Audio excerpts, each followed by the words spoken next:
All right, niggas, it's story time. You ready? Let's talk about this dumbass picture. Now, shout out to Smacked Ohio, Ohio Smacked. I don't know who made this page, who behind this page. Um, but shout out to you. It's going up pretty fast. Now, the thing that's bothering me with it is, for the people who know me, I explained that I was going through this already. So the ones who acting surprised, like you don't know what's going on, is saying a lot about your character. Second of all, if there's a page out here that say we posting all the mugshots of people who just been arrested or whatever, why the fuck would you send me this page and be like, you in jail? Like, come on, man. Like, please with the dumbass questions. I get that you probably want to start some conversation or you probably want to know what's going on. There's other ways you can go about it. They put my real name on the picture. It ain't shit for you to go up there and look at the docket and see what's going on. So just like you would have known I got out yesterday. You know what I'm saying? That's just what it is. But it's story time, so let's talk about it. Now, the last time y'all seen me, it was probably about 11 days ago. It was a Tuesday. And I was saying, like, man, they talking about locking me up because I was late to court. It was a three-car accident on 480. They closed off 3 lanes, and that just created so much congestion on the fucking freeway. It didn't make no sense. At that point in time, I was with my mother friend and my niece on the way to court. My mother friend was like, you probably should text your attorney and let them know, like, hey, we gonna be late because they gonna smoke you. So this is what I do. I send him a text and I took a picture of the traffic jam. Boom. So now when I get down there, it's about 9:30. Court started at 9. That's supposed to be the first day for trial. Soon as I walk in, you know, they make me take my shoes off and all that shit because I got an ankle monitor on. Soon as I walk in, he like, yeah, she issued a warrant for you already. I'm like, how she issue a warrant for me if I already said I was on my way to court and I sent you a text message? He was like, I didn't get it. I'm like, what you mean you ain't get it? Like, he was like, I didn't get any text messages from you at all. So I opened my phone and I slide it to the side so he could see the time. I'm like, so you didn't get this at whatever time this said? He was like, I didn't get it. So I'm like, all right, cool. He's a public pretender, so this is to be expected or whatever. So cool, all right. So now I get upstairs, and when I get upstairs, he like, look, I'm gonna go holler at the judge and see what's going on. She might be able to overturn it. I don't know. But what I do know is they still got this cop out on the table. Now, the cop out is I'm fighting a domestic violence, which is an M1, and weapons under disability, which is an F3. This weapons under disability has what's called a, what the fuck do they call it? Where it's basically like 2 charges in one. It carries gun specs, and it's 2 gun specs. It's an 18-month and I think a year gun spec or whatever. So the cop out they've been trying to give me has been just the M1 DV and the weapons under disability, which is an F3 with no gun specs. So I'm like, that's the entire case. I would just be copping out to the entire case. Now, I didn't do the DV, so I don't want to cop out to the DV. However, they do have a gun. And just me being around the gun with my background is a crime. So at the end of the day, it's like, I'm better off fighting, honestly. To me, in my opinion, it's like, a lot of people would say, like, nigga, they got the gun. You're not supposed to be around the gun regardless. They gonna bank you. Don't fight. I feel like I got a chance at fighting. So I'm like, yeah, I'm not taking that shit, bro. I don't want it. This was their 5th time offering me this shit. So he was like, all right, man, I'm just saying you got a better chance at staying out versus if you go to trial and lose, your maximum is 5 years. All right, cool. I'm going to trial, partner. I'm not going. So he like, other than that, you may have to sit down though for being late to court. And I'm like, but I sent you a text. Like, I was stuck in traffic and I'm on my way. I got a GPS monitor. You can see I was on the freeway, stuck in the middle of the fucking freeway. Why would I be parked in the middle of the freeway? So I got ample proof that I was on my way to court. How now do I have to sit down for it or whatever? So he was like, I'm gonna go in there and holler at her. He went in through the front door. Probably about 10 minutes later, he came out the side door and walked clear past me like he ain't know me and went back in there. When he went back in, he never came back out, and 2 sheriffs came out and was like, hey man, we got bad news. You know, you got to sit down. Now, from what the sheriffs told me, I was about to say the bailiff and the sheriff together. What the sheriff told me was the judge said she gonna sit you down until the next court date. The next court date, come to find out, would have been that following Tuesday. So that's 7 days. So now, when it's time for me to go to court, I had to sit down in jail for 7 days. So now when I go to court, it's set again at 9 o'clock. They came and got me out of my cell at 7 in the morning. I didn't see the judge until 1 in the afternoon.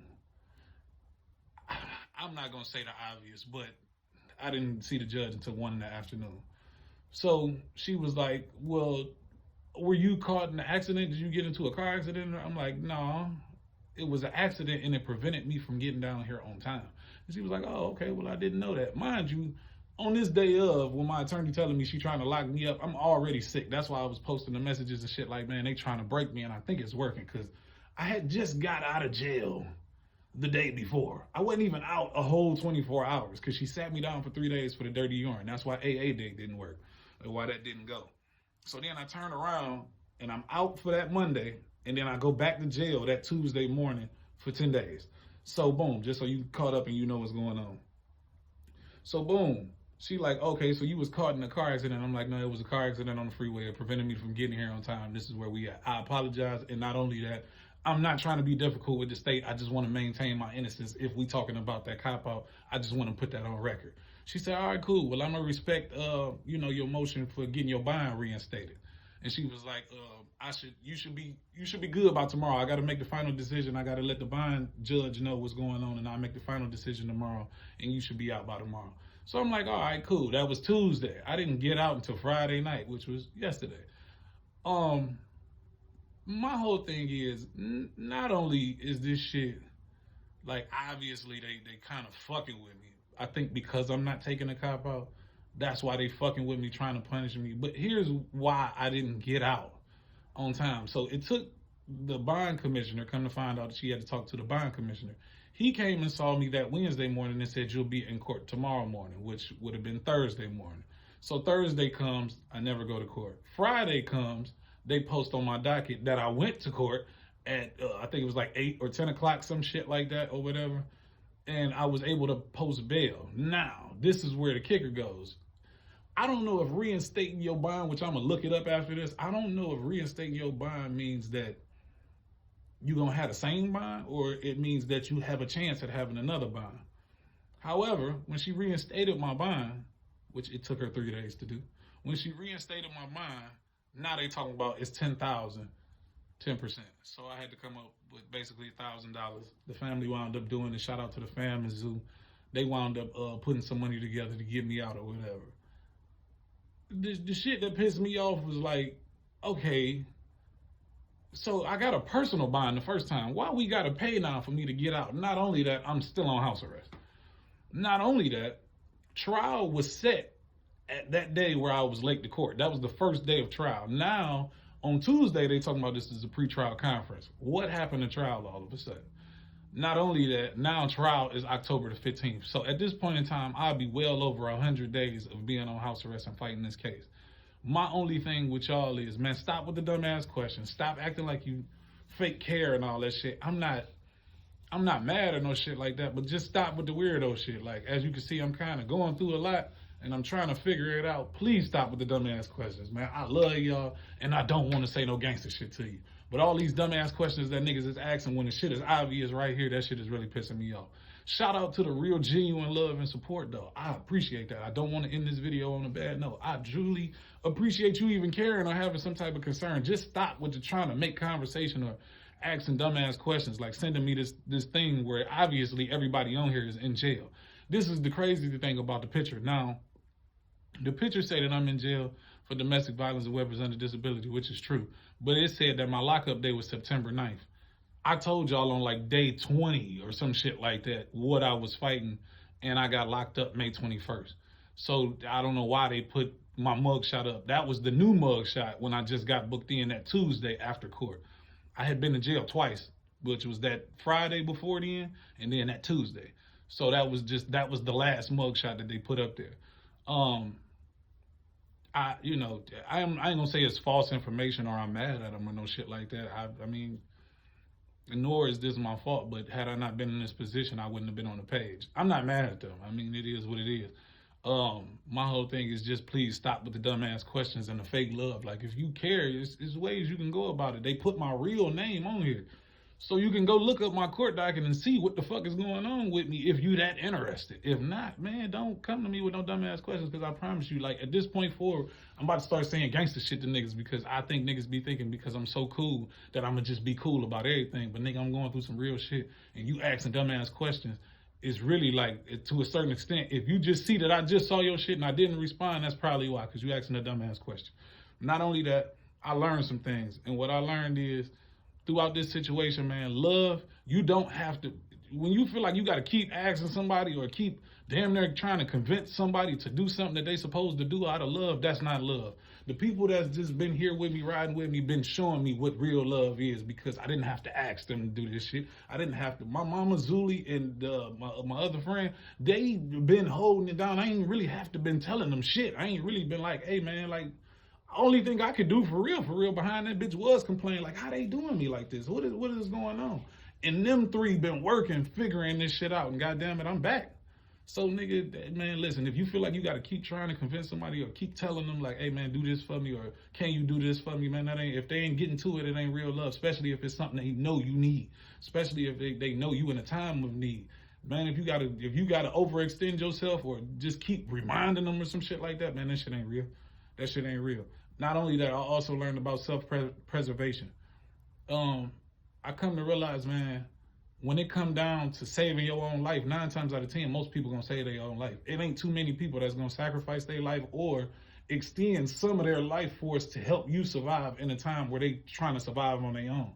So with that being said, I'm not gonna say that it's like time to be petty or nothing like that, but from this day forth, I'm protecting me. However it come out, however it go, however it play, I'm protecting me. I got a family to get back to. I'm not saying like I'm about to do no weird shit or tell on nobody or no shit like that. But nigga, trust and believe. Like at the end of the day, I'm always thinking me first because that's what the world does. I've been always been putting people ahead of me.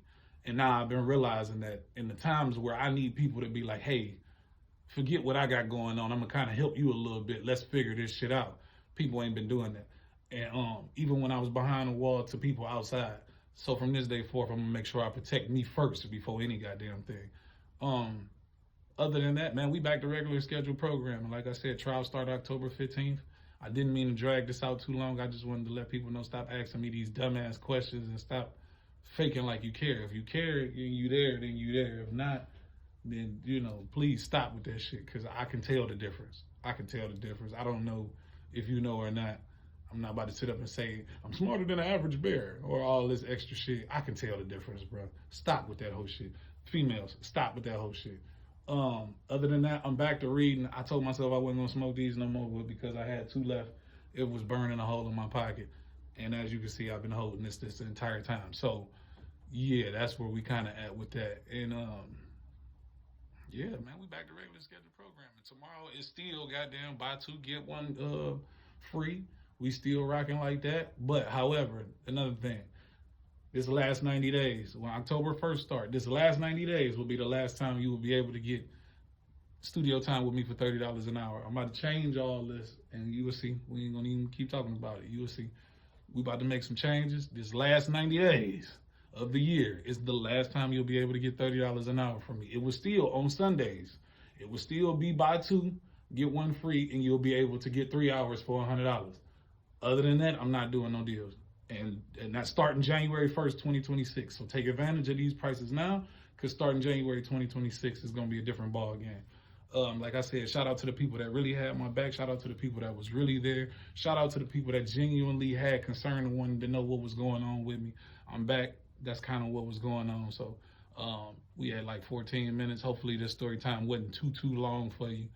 I just had to lay that out there. Yeah, with that being said, like I said, I'm back outside. Come shop with your boy. Till next time, it's the big homie, the 6 homie, Montybaby. You did.